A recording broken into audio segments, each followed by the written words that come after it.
यो घटना विक्रम सम्वत 2006 का 3 महिना मार्च, अप्रिल र मे भित्रको।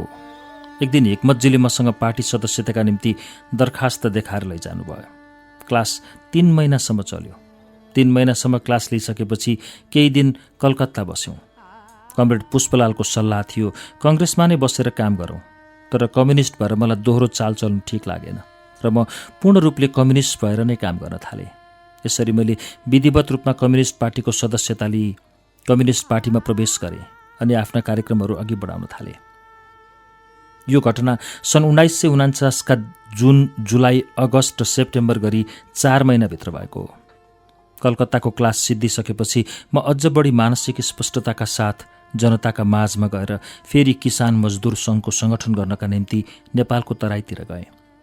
म बारा, रौतहट र सर्लाही यी 3 जिल्लाहरूमा बढी ध्यान केन्द्रित गरेर काम गर्न थालेँ।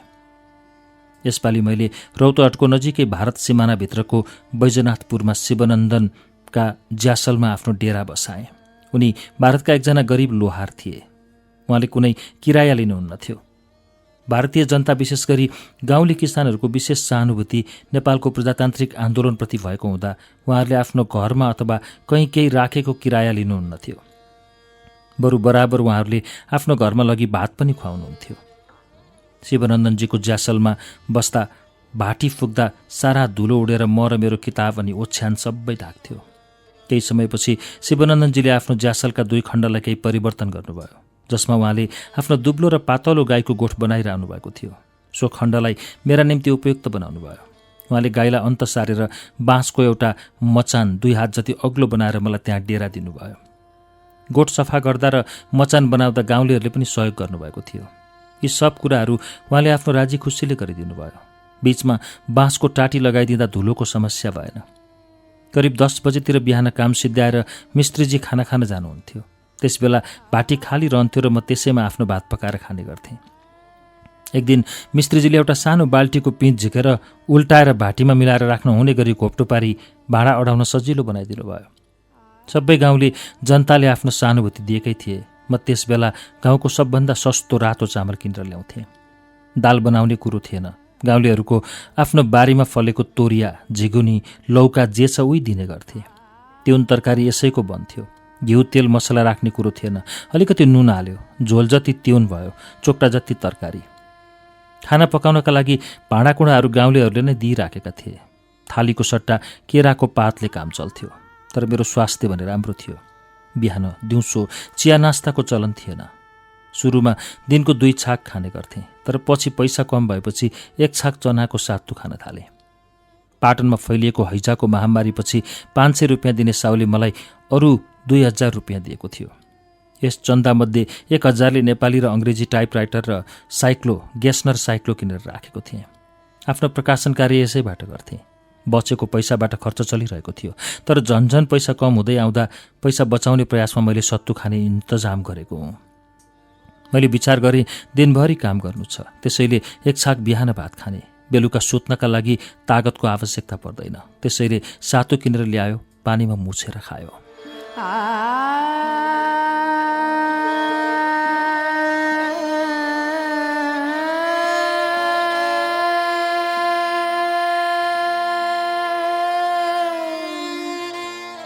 यस कुरालाई किसानहरूले राम्रो मानेनन् र भन्न थाले बिहान सातु खानु, बेलुका भात खानु।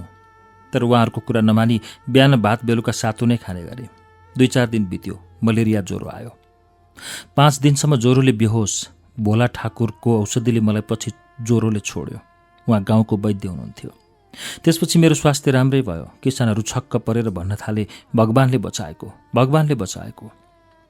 12 रौतहटका किसानहरू आउँथे, कुरा सुन्थे, खुसी भएर उत्साह साथ जान्थे। जाने बेलामा चामल दाल ल्याइदिन्छु पनि भनेर जान्थे।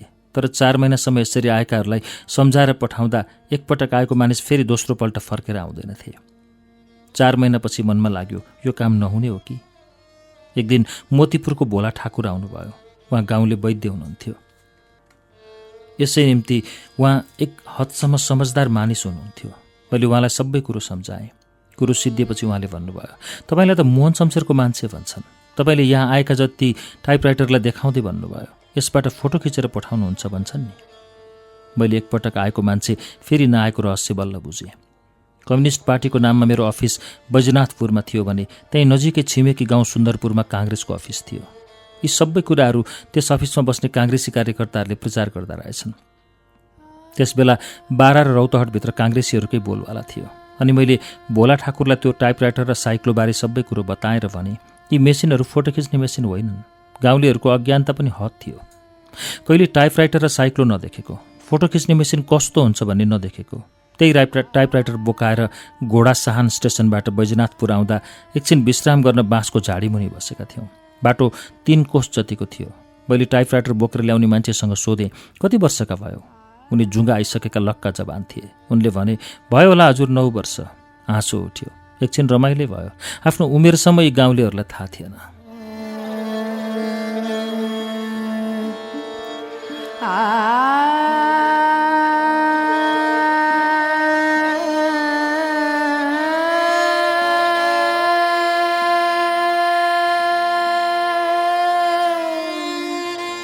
भोला ठाकुरको चित्त बुझ्यो। उहाँले घर घर गई कम्युनिस्ट पार्टी र किसान मजदुर सङ्घबारे सम्झाउन थाल्नुभयो र प्रचार गर्नुभयो। उहाँमाथि वैद्यको नाताले गाउँले सबैले विश्वास गर्थे। यसरी रौतहट र बाराका किसानहरूमा हाम्रो प्रचार अब बढ्दै गयो। एक दिन रौतहटमा जिल्लाका काङ्ग्रेस अध्यक्ष शिवमङ्गलले गाउँमा किसानहरूको भेला गरेका रहेछन्। यसबाहेक मैले बोर्डर पारी आमसभा गर्दा आउने एकजना तगडा जवान इनरबारीका किसान सीताराम राउत पनि थिए। पछि उनीहरूले आफ्नो थर राउत बदलेर पटेल राखे। उनी पनि प्रभावमा परेका रहेछन्। त्यसमा इनरवारीका सीताराम पटेल पनि आफ्ना 35 जना साथीहरूसँग सुन्न आएका रहेछन्। सीतारामजीले पछि बताएअनुसार उनले हाम्रो भाषण पहिले सुनिसकेका रहेछन् र यसै सिद्धान्तका आधारमा आफ्ना 35 जना युवक साथीहरू जम्मा गरिसकेका रहेछन्। सीतारामजी यिनै 35 जना साथीहरू लिएर नेपाली काङ्ग्रेसको भाषण सुन्न गएका रहेछन्। शिवमङ्गलले बोलिसकेपछि सीतारामजीले उनीसँग सवालहरू राखेछन्। नेपाली काङ्ग्रेसको सङ्गठन सिद्धान्तका आधारमा होइन, झुट हल्लाको आधारमा चलिरहेको छ। शिवमङ्गलले सवालको जवाफ दिन नसक्दा उल्टै रिसाएर यसलाई पीट भनेछन्। सीतारामजीलाई पहिले नै थाहा थियो यसो होला भनेर। यसकारण उनले आफूसहित 36 जना नै लाठीसहित सो भाषण सुन्न गएका थिए। जब शिवमङ्गलले सीतारामलाई पीट भन्न थाले, 36 जना लाठीधारी युवकहरू एकैचोटि लौ पीट भनेर उठ्न थाले। शिवमङ्गल मिटिङ छोडेर भागे। सारा काङ्ग्रेसी कुरा सुन्न आएका किसानहरू कम्युनिस्ट बनिदिए। यसरी रौतहटमा कम्युनिस्टको प्रभाव बढ्दै गयो। अब काङ्ग्रेसी रौतहट कम्युनिस्ट बन्यो। बारा, रौतहट र सर्लाही कम्युनिस्ट बने। यसको प्रमाण 2015 सालमा रौतहटमा 2 सिट कम्युनिस्टले जितेकोबाट मिल्दछ। 2 सोझा किसानहरू त्यहाँबाट सांसद भएका थिए।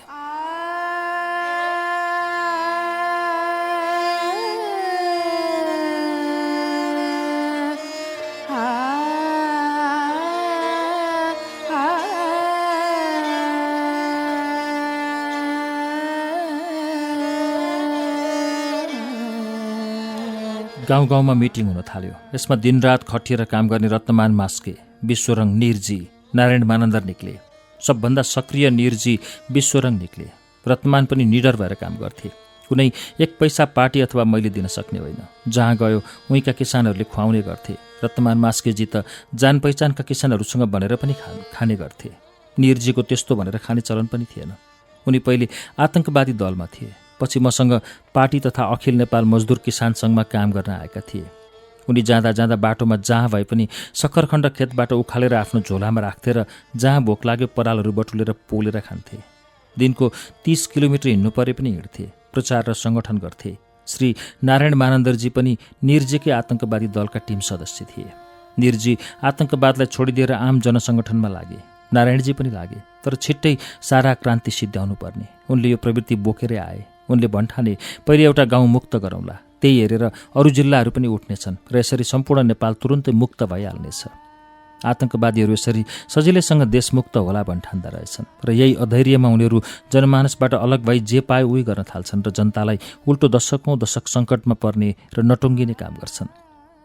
यसै प्रयासमा नारायणजीको झन्डै ज्यान गएको तर बचेछन्। त्यस असफल प्रयासपछि उनी इलाका छोडेर घर गए। ज्यान त निरजीको पनि लिभ लागेका थिए। उनलाई एउटा सामन्तले खान बोलाएको रहेछ। उनी खान गएछन्। भित्र कोठामा लिपपोत गरी उनलाई खान बसालेछन् र 84 व्यञ्जन खान टक्राएछन्।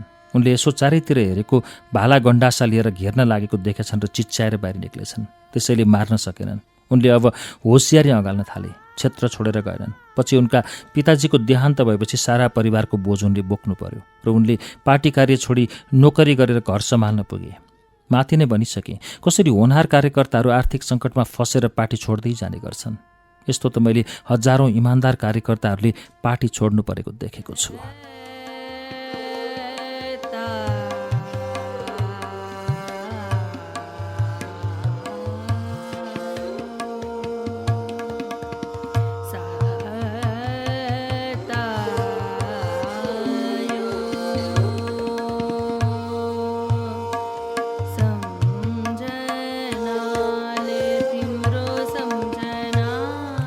बैजनाथपुरमा बसेर 4 महिना जुन, जुलाई, अगस्त, सेप्टेम्बर काम गरिसकेपछि कलकत्ताबाट कमरेड पुष्पलालको पत्र आयो। म फेरि कलकत्ता गएँ। कम्युनिस्ट पार्टीको पहिलो केन्द्रीय सङ्गठन समिति COC बनाउने तर्खर रहेछ। पुष्पलालजी शैलेन्द्रजीलाई लिन बनारस जानुभएको रहेछ। शैलेन्द्रजीलाई लिएर पुष्पलालजी फर्कनुभयो। त्यसबेला शैलेन्द्रजीले बनारसका विद्यार्थीहरूमा प्रगतिशील अध्ययन मण्डलहरू बनाएर पार्टी क्लासहरू चलाइराख्नु भएको रहेछ। शैलेन्द्रजी र पुष्पलालजीको कलकत्ता आगमनपछि भाइ साहेबको रेखदेखमा पहिलो केन्द्रीय सङ्गठन समिति COC बन्यो। यसरी पहिलो केन्द्रीय सङ्गठन समिति बनाउँदा कमरेड पुष्पलाल बाहेक कहिले पार्टीको स्थापना हामीले गरेको भनी दाबी गर्नेहरू अरू कोही पनि त्यस बैठकमा थिएनन्। त्यो बैठकमा भाइ साहेब Ayodhya Singh, comrade Pushpalal, comrade DP अधिकारी, कमरेड मनमोहन, कमरेड शैलेन्द्र कुमार र म तुलसीलाल अमात्य जम्मा 6 जना मात्रै थियौँ। पहिलेका संस्थापकहरूलाई प्रान्तीय कमिटीमा खटाइयो। कमरेड DP अधिकारीलाई विराटनगरतिर पार्टी केन्द्रीय सदस्यका रूपमा खटाइयो। कमरेड पुष्पलाल पार्टीको महासचिव तथा हेडक्वार्टर इन्चार्ज भएर कलकत्ता बस्नुभयो। हामी सबै नयाँ भएकाले हामीलाई गाइड गर्ने र पार्टीको रेखदेख गर्ने भाइ साहेब हुनुहुन्थ्यो। कमरेड अयोध्या सिंह CPI-मा धेरै अघिदेखि काम गरेर आएका अनुभवी नेता भएको हुँदा सुरुमा पार्टीलाई सञ्चालन गर्ने र सल्लाह दिने काम उहाँकै थियो। यो केन्द्रीय सङ्गठन समिति बन्दा कमरेड नरबहादुर कर्माचार्य, कमरेड निरञ्जन गोविन्द वैद्य अथवा कमरेड नारायण विलास मध्ये कसैलाई उपस्थित गरिएन। यसले बुझाउँछ कि उहाँहरू व्यक्तिगत रूपले कम्युनिस्ट बनिसके तापनि उहाँहरू बसेर कुनै केन्द्रीय सङ्गठन समिति बनिसकेको थिएन। 2006 साल वैशाख 9 गते अर्थात् 22 अप्रिल 1949मा कम्युनिस्ट सङ्गठन बनेको होस् वा नहोस्, 2006 साल भाद्र 30 गते अर्थात् 15 सेप्टेम्बर 1949मा बनेको COC-सँग त्यसको कुनै सम्बन्ध थिएन। आजको नेपाल कम्युनिस्ट पार्टीको सुरुवात 2006 साल भाद्र 30 अर्थात् 15 सेप्टेम्बर 1949मा भएको हो। केन्द्रीय सङ्गठन समिति बनेपछि नै नेपाल कम्युनिस्ट पार्टीले आम जनतामा व्यापक रूपले काम गर्न थालेको हो।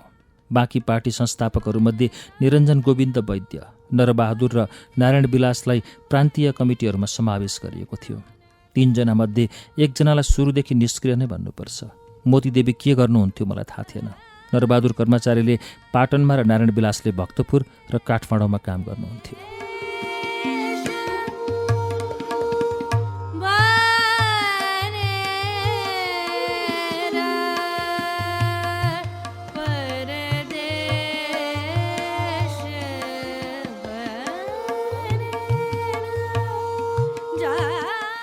केन्द्रीय सङ्गठन समिति बनिसकेपछि उहाँहरूलाई केन्द्रीय कमिटीमा ल्याइएन भन्ने उहाँहरूको गुनासो सुनियो। जहाँसम्म उहाँहरूलाई पार्टी स्थापनाकर्ता भन्ने सुनिन्थ्यो। उहाँहरूले नागरिक अधिकार समिति बनाएर नागरिक अधिकारका निम्ति पर्चा दिनुभएको हो। साथै कम्युनिस्टका रूपमा मसँग बहस गर्न आउने भक्तपुरका नारायण विलास जोशी र पाटनका प्रेम हलवाई हुन्। यस मानेमा मैले उहाँहरूलाई मभन्दा सिनियर भन्नुपर्छ, तर पार्टीको सङ्गठित रूपले संस्थापक होइन। उहाँहरू व्यक्तिगत रूपले कम्युनिस्ट भइसकेको भन्ने कुरा बुझिन्छ। उहाँहरूलाई प्रान्तीय कमिटीमा सिधै खटाएर पठाउने काम कमरेड पुष्पलालले गर्नुभएको थियो। जहाँसम्म मलाई याद छ 2006 साल अर्थात् 1949 सेप्टेम्बर 15 का दिन यसै केन्द्रीय कमिटीको बैठकले पार्टीको पहिलो घोषणापत्र छलफल गरेर पास गर्यो। यो घोषणापत्र सोभियत सङ्घको समाजवादबाट प्रभावित थियो। यो घोषणापत्र एकैचोटि समाजवाद लागू गर्ने खालको थियो। यसमा सबै मालिकहरूको जमिन किसानहरूमा वितरण गर्ने योजना थियो। 2-4 रोपनी भएका गरिब जग्गा धनीहरू जसको अरू कुनै आम्दानी छैन र जिउँ त्यों बाँचिरहेका छन्, उनीहरूको जमिन पनि किसानहरूमा वितरण गर्ने कुरो यसमा थियो। यो कुरो मलाई ठिक लागेन र मैले यस कुराको विरोध गरेँ।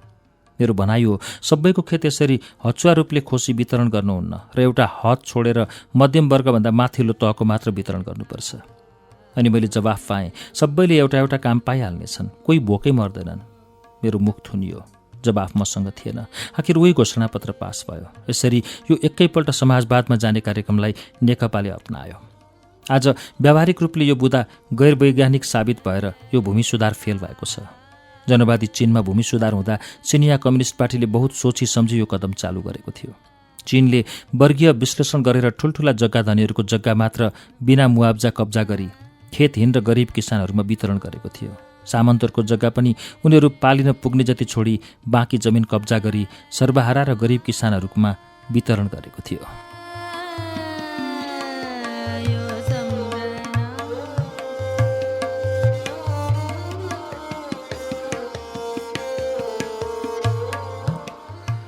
आज द्वैत स्वामित्व खत्तम गर्ने नाउँमा एउटा गरिब किसानको जमिनमा पनि मोइयानी हक कायम हुने र रसिद नभएमा एउटा सर्वहारा र गरिब किसानको पनि मोइयानी खारेज गर्ने जस्तो अवैज्ञानिक भूमि सुधार गरेर श्रमजीवी जनतालाई सङ्कटमा पार्ने काम गरिँदैछ। तर जब 1949को अक्टोबरमा साम्राज्यवादी र सामन्ती पन्जाबाट चीन मुक्त भएर जनवादी चीन स्थापना भयो, त्यहाँका दस्तावेजहरू हामीले पढ्न पायौँ। यी दस्तावेजहरूबाट यो कुरा स्पष्ट भयो कि नेपाल जस्तो अविकसित देशमा एकैचोटि समाजवादी व्यवस्था स्थापना हुन सक्दैन। अर्कातिर यो पनि सत्य हो कि पुँजीवादी व्यवस्थाले पनि हाम्रो अविकसित देशमा जनताको समस्या समाधान गर्न सक्दैन।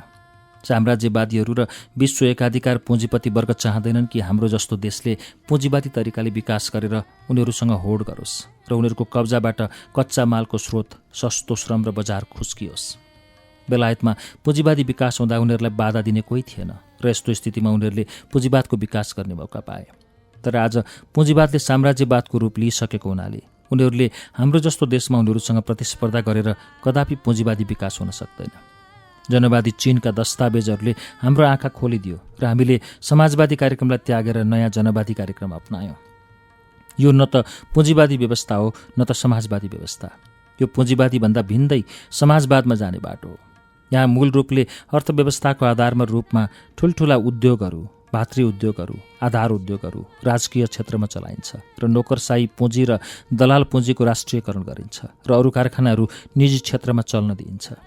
यस्तो निजी क्षेत्रमा चल्ने कारखानाको सफलताका निम्ति चाहिने कच्चा माल, सस्तो ऋण, टेक्निक र बजारको पनि प्रबन्ध गरिदिन्छ र उनीहरूलाई एक चक्र टर्नओभरमा 8% नाफाको ग्यारेन्टी गरिन्छ भने सालमा 25% नाफा उनीहरूले आफ्नो खुसीमा खर्च गर्न पाउने र त्यसमा बढी नाफाले या त यस्तै कल कारखानाहरू अरू वृद्धि गर्दै लैजाने र मजदुरहरूको सुविधामा र कल्याणमा खर्च गर्ने नीति जनवादी चीनले अपनाएको थियो।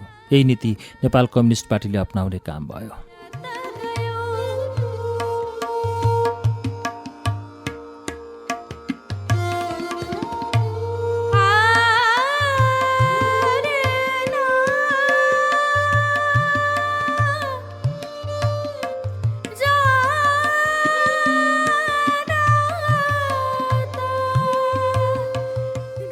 कृषि क्षेत्रमा भूमि सुधार गर्दा नाबालक बुढाबुढी, बिरामीहरू तथा मध्यम वर्गसम्मको जमिन नछुनेर सामन्तहरूको जीवन पाल्न पुग्नेसम्म भाग छोडेर बाँकी जमिन खेतीहीन र गरिब किसान र निम्न मध्यम किसानहरूमा निःशुल्क बाँडिदिने गरिन्छ र वैज्ञानिक तरिकाले सञ्चालन गरेर आएका कृषि फर्महरूलाई भने जफत गरी वितरण नगरी राष्ट्रिय उद्योग सरह व्यवहार गरिन्छ।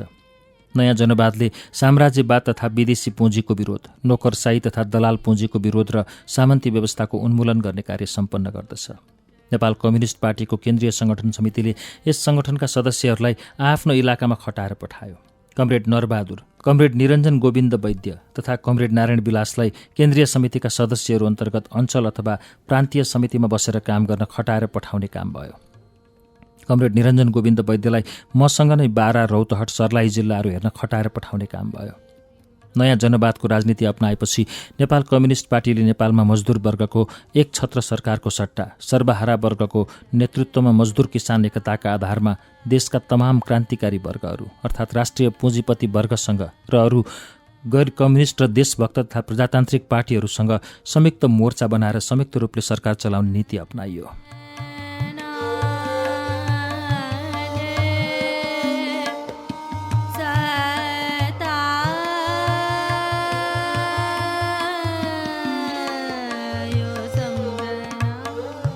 नेकपाको महासचिवमा कमरेड पुष्पलाल चुनिनुभयो। यद्यपि म किसान मजदुर सङ्घ बनाएर काम गर्दै थिएँ, तर मलाई अखिल नेपाल शान्ति समितिको अध्यक्ष बनाइयो। म भन्थेँ मलाई पार्टीको काम देऊ। पुष्पलालजी भन्नुहुन्थ्यो अखिल नेपाल शान्ति समिति पनि पार्टीको काम हो। तर मेरो मन शान्ति समितिमा थिएन। मैले सम्पूर्ण समय किसान मजदुर सङ्घलाई नै दिँदै आएको थिएँ। पछि मैले पहिलेदेखि अखिल किसान मजदुर सङ्घ बनाएर आएकोमा पार्टीको निर्णय भयो मजदुर सङ्घ र किसान सङ्घ अलग अलग गरेर काम गर्ने। मजदुर सङ्घको महासचिव पदमा कमरेड मनमोहन नियुक्त हुनुभयो र उहाँ विराटनगरतिर लाग्नुभयो। म अखिल नेपाल किसान सङ्घको अध्यक्षमा नियुक्त भएँ। हुन पनि मैले अखिल नेपाल मजदुर तथा किसान सङ्घ एउटैमा सङ्गठन गरे तापनि मेरो कार्यक्षेत्र कृषि प्रधान क्षेत्र थियो। बैजनाथपुरमा केन्द्रीय कार्यालय बनाएर रौतहट, बारा, सर्लाही र महोत्तरी, जसलाई उत्तर गण्डकी क्षेत्र भनिन्थ्यो, त्यसको सङ्गठनको जिम्मा मलाई सुम्पियो। पार्टीको केन्द्रीय सङ्गठन समितिको सदस्यको रूपमा दक्षिण गण्डकको इन्चार्ज र सम्पूर्ण नेपालको किसान सङ्घको अध्यक्ष रूपमा काम दिइयो। मलाई सहयोग गर्न अखिल नेपाल किसान सङ्घको महासचिव तथा पार्टीको प्रान्तीय कमिटीको सदस्यका रूपमा निरञ्जन गोविन्द वैद्यलाई खटाइयो। केही समयसम्म उहाँ मसँगै बैजनाथपुरमा बस्नुभयो र त्यसपछि सो इलाका छोडेर जानुभयो। वास्तवमा अब बैजनाथपुरको अफिसमा 2 जना भयौँ, म र निरञ्जन गोविन्द वैद्य। एक दिन शिवमङ्गलजी र अर्को एउटा काङ्ग्रेसी कार्यकर्ताले मलाई अलि अँध्यारो भएपछि रौतहटमा मिटिङ गराउँछु भनेर बोलाएर लगे। 3 कोस जति हिँडेर गएँ। त्यहाँ मलाई एउटा गोठमा राखियो। लामखुट्टे र गाईको गोबर सिवाय त्यहाँ केही थिएन। रात बित्यो, कोही आएको होइन। बिहान अँध्यारैमा मानिसहरूसँग बाटो सोध्दै म फर्केँ। म फर्केपछि जोखिम लिएर भित्र गयो भनेर निरञ्जन गोविन्द वैद्यजी मसँग रिसाउनु भएर सो इलाका छोडेर जानुभयो। 6 महिनासम्म बैजनाथपुरमा बसेर काम गरेँ। त्यसपछि कहिलेकाहीँ रक्सोल पनि आएर बस्ने गरेँ। 2007 सालको सशस्त्र सङ्घर्षको 6-8 महिना अघि मैले एउटा अफिस रक्सोलको आर्य समाज मन्दिरलाई बनाएर पनि काम गरेँ। नेपाली राका चाहिँ नेप्र काङ्ग्रेससँग भेट्न गइसकेको थियो, तसर्थ आर्य समाज मन्दिर खाली थियो। आर्य समाज मन्दिर हाम्रो आश्रय थियो। यतिन्जेलसम्ममा निरञ्जन गोविन्द वैद्यजीले बैजनाथपुर अफिस पनि छोडेर सायद कलकत्ता फर्कनु भयो वा कहाँ जानुभयो मलाई याद भएन। रक्सोल बस्दा पहिले त म एक्लै थिएँ।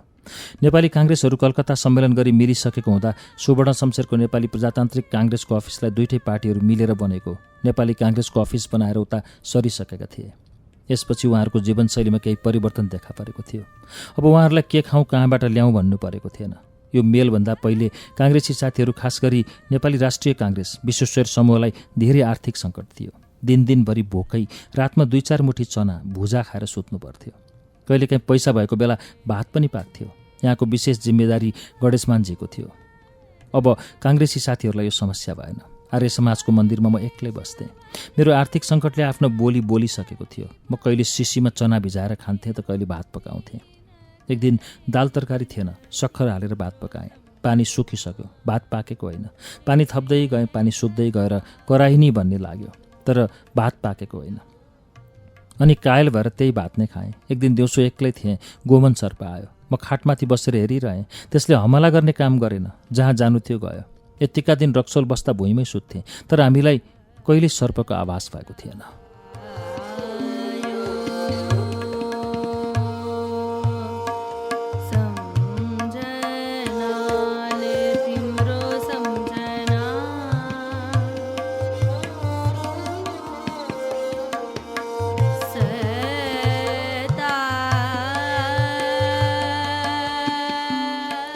एक रात वीरगन्जबाट आएका अरू पनि 2-4 जना साथीहरू थिए। हामीहरू सुतिरहेका थियौँ। रातको 12-1 बजे रक्सोल आर्य समाजका अधिकारीहरू, रक्सोलको एउटा साउ र 2-3 जना अरू हामीहरूलाई उठाएर त्यो मन्दिर तुरुन्तै छोडिदेऊ भन्न थाले। हामीले विनम्रता साथ भन्यौँ, यो राति हामी कहाँ जाने, भोलि बिहान छोडिदिउँला।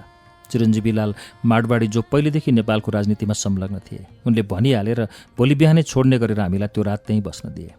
यसरी उहाँहरूको अनुकम्पाले हामीले त्यो रात त्यहीँ बिताउन पायौँ। भोलिपल्ट बिहान अलिअलि उज्यालो मात्रै भएको थियो। आर्य समाज मन्दिरका अधिकारीहरू फेरि आए। रक्सोलमा कमरेड नाउँ राखेर एउटा गरिब युवकले कहिलेकाहीँ मद्दत गर्थ्यो। त्यो बिहान सबेरै हामीलाई त्यो आर्य समाज मन्दिरसँगै जोडिएको एउटा परालको झोपडी थियो, जसमा टाँगा तान्ने टट्टु घोडा, खच्चड राख्ने तबेला थियो। त्यही महिनाको 4 रुपियाँमा हामीलाई डेरा दिएर टट्टु घोडालाई अन्त्य सारियो। हामीसँग डेरा भाडा तिर्ने पैसा पनि थिएन। यसको भाडा महिनैपछि उसले नै तिर्ने गर्थ्यो। झोपडीको जमिन भिजेको थियो। हामीले पराल सराल मागेर बिछ्याएर त्यसमाथि दरी बिछ्याएर बस्ने निदो गऱ्यौँ। पराल अलि मोटो बिछाए पनि रातभरिमा माथिसम्म भिजेर आउँथ्यो र हरेक दिन घाममा सुकाएर बस्ने गर्थ्यौँ। झोपडी पातलो परालको थियो र बाहिरबाट सूर्यको किरण आउन सक्थ्यो। त्यहाँ बस्दा 7 सालको सशस्त्र क्रान्तिमा वीरगन्ज फेरि राणाहरूले कब्जा गरिसकेपछि वीरगन्ज फ्रन्टमा पिएन राणा र त्यस फ्रन्टमा बन्दुक बोकेर लड्ने पूर्व 2 नम्बर रामेछापको अहिले सिन्धुली बस्ने वासुदेव श्रेष्ठ कम्युनिस्टको अफिस रक्सोलमा छ भन्ने थाहा पाएर त्यही झोपडीमा हामी आइपुग्यौँ। पिएन राणा पनि फ्रन्टबाट आएको भन्थे। वासुदेव श्रेष्ठ पहिले भारतको बङ्गालमा सशस्त्र प्रहरीमा नोकरी छोडेर फ्रन्टमा लड्न गएका हुन्। वीरगन्जको गणेश बहादुर श्रेष्ठ, सप्तरीका केदार उपाध्याय, चाबहिलका पिएन राणा, रामेछापका वासुदेव श्रेष्ठ र म समेत त्यहाँ 5 जना भयौँ। मैले वासुदेव श्रेष्ठलाई 25 दिन जति क्लास लिइसकेपछि उहाँ रामेछाप फर्कन जानुभयो। तर बाटो खर्च 25 रुपियाँ नहुँदा उहाँले उहीँ रोकिनु परेको थियो। आर्थिक रूपले हामी बेहाल थियौँ। बीचबीचमा काङ्ग्रेसमा काम गर्दाको वीरगञ्जका साथीहरूले केही पैसा छोडेर जानुहुन्थ्यो। कहिलेकाहीँ बजारमा भेट हुँदा 2-4 किलो चामल किनेर दिनुहुन्थ्यो। तर अर्का थरी यस्ता पनि थिए जो झुटमुट प्रचार गरेर हामीलाई पक्राउने दाउमा थिए। उनीहरूको प्रचार थियो कि हामी बन्दुक बेच्छौँ भनेर। उनीहरूको प्रचार थियो कि मैले म कहाँ आउनेहरूको तस्बिर खिचेर मोहन शमशेर कहाँ पठाइदिन्छु भनेर। यसरी 2 थरी काङ्ग्रेसी कार्यकर्ताहरूको म प्रति 2 थरी भूमिका थियो।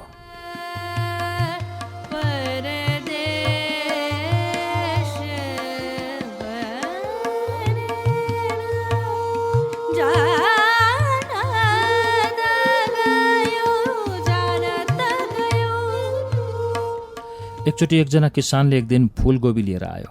फूलगोबीको रङ्ग पञ्चरङ्गी थियो।